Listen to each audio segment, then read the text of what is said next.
네, 지난 주말 뉴욕 증시는 휴장이었지만 NDF는 0.6원 정도 상승한 걸로 제가 알고 있습니다. 오늘 서울 한시 개장 분위기는 좀 어떻습니까? 예, 오늘 서울 외환시장은 보합으로 시작해서요. 현재도 계속 큰 움직임 없이 보합권에 머물러 있습니다. 지난 금요일 글로벌 FX 시장은 부활절로 움직임이 극히 제한적이었습니다. 그리고 영국과 홍콩 등 일부 주요 시장은 오늘까지 휴일이기 때문에요. 월요일 서울 한시도 큰 변동성은 없을 것으로 예상됩니다. 현재 원달러 환율은 심리적 지지선이던 1,050원 선이 깨진 이후에 지속적인 하락 압력을 받고 있는데요. 팽팽하게 맞서던 달러 공급 우위의 수급과 글로벌 리스크 확대의 대치 상태에서 최근 리스크가 완화되면서 급속히 환율이 하락했습니다. 펀더멘털 측면에서는 여전히 워낙 강세 요인이 우세하기 때문에요. 당분간 원달러 환율의 하락 압력은 지속될 것으로 보입니다. 하지만 우리로서는 한 가지 주의를 기울여야 할 부분이 있습니다. 바로 위안화 절하 분위기인데요. 몇 달 전까지만 해도 위안화는 꾸준히 달러 대비 절상될 것이라는 전망이 압도적이었습니다. 하지만 현재 달러당 6.22 위안까지 상승한 달러 위안 환율에서 볼 수 있듯이요. 최근 위안화의 달러 대비 약세는 굉장히 빠릅니다. 대중국 수출이 30%에 육박할 만큼 이제 중국 경제와 우리 경제의 관계가 깊어진 만큼 위안화 약세가 원화에 미칠 영향에 대한 주의도 필요한 시점이기도 합니다. 앞서 말씀드린 대로 글로벌 외환시장도 오늘 본격적으로 열리지 않고요.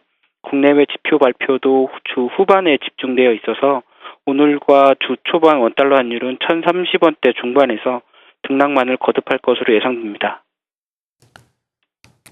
네, 채권 금리 동향도 함께 좀 봐주셨으면 좋겠습니다. 현재 채권 금리 동향은 어떻습니까?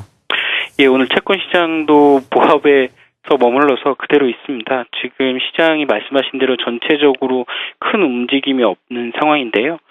하지만 최근 이주열 신임 한은 총재의 발언으로 유추해보건대 우리 통화당국은 여전히 정책 스탠스가 매파적인 것 같습니다. 외국인 자본 유출에 대한 두려움보다는 국내 경기가 회복기에 들어섬에 따라서 물가 상승 리스크에 더 주목하고 있는 것 같은데요. 하지만 실제 시장 금리는 크게 상승하지 않고요. 오히려 하락 압력이 점증하고 있는 상황이기도 합니다. 현재 3년 만기 국고채 금리는 연평균 2.87%로 거래되고 있습니다.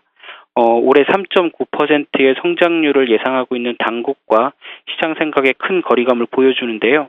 이렇게 시장 금리가 상승하지 못하는 것은 크게 두 가지 정도의 이유가 있습니다. 우선 글로벌 금리가 올해 들어 하락세를 보이고 있다는 점입니다. 연초만 해도 미 연준의 긴축과 글로벌 경기 회복으로 금리는 크게 상승할 것으로 예상되었는데요. 10년 만기 미국 국채 금리가 3% 이상으로 상승할 것이라는 예상이 지배적이었습니다. 하지만 현재 미국 국채 금리는 2.72%로 예상보다 한참 낮은 수준입니다. 하지만 가장 현재 국내 금리 상승을 막고 있는 이유는 역시 국내 채권 수요입니다.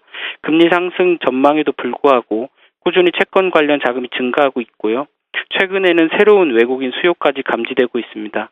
경기 회복 추세는 인정하지만 금리 상승까지 이어지려면 아직도 많은 시간이 필요하다는 판단을 투자자들이 하고 있기 때문입니다.